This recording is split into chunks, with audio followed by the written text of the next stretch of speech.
নমস্কার বন্ধুরা, সোমাস কিচেনে আপনাদের স্বাগত জানাই। খুবই অল্প উপকরণে সুজি একটা পিঠে তৈরি আপনাদের সঙ্গে শেয়ার করছি। দেখুন, 1.5 কাপ সুজি নেব।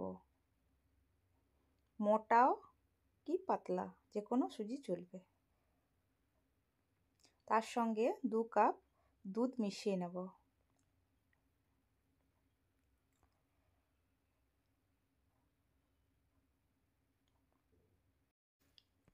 ভালো করে মিশিয়ে নেব।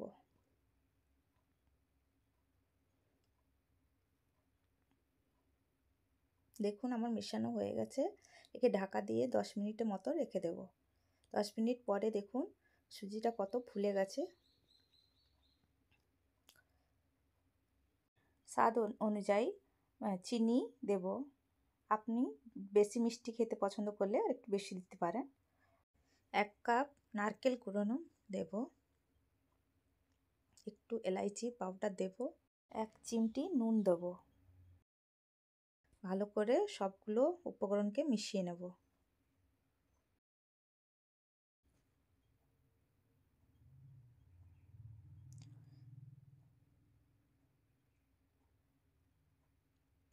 দেখুন, মেশানো হয়ে গেছে ভালো করে।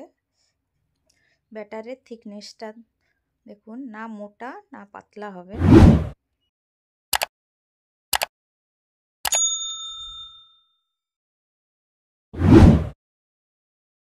কেক বানানো একটা টিন নিয়েছি, তাতে ঘি ভালো করে ব্রাশ করে নেব। আপনার কাছে এটা না থাকলে আপনি একটা বড় স্টিলের বাটিতেও বানাতে পারবেন। এবার আমি একটু মিশিয়ে নেব।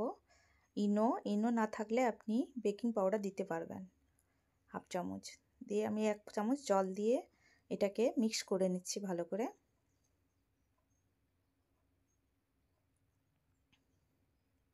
দেখুন, আমার মেশানো হয়ে গেছে। এবার আমি ব্যাটারটা ঢেলে নেব।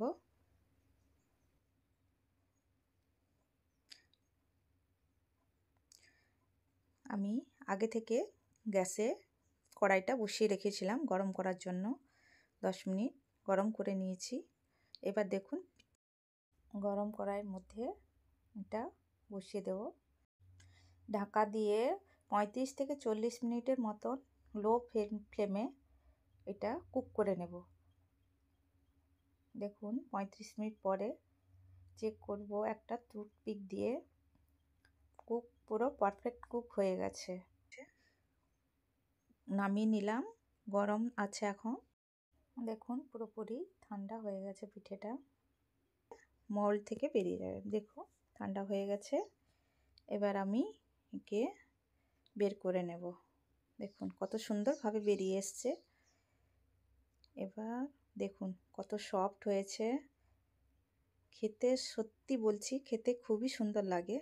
একবার হলেও বানিয়ে খাবেন।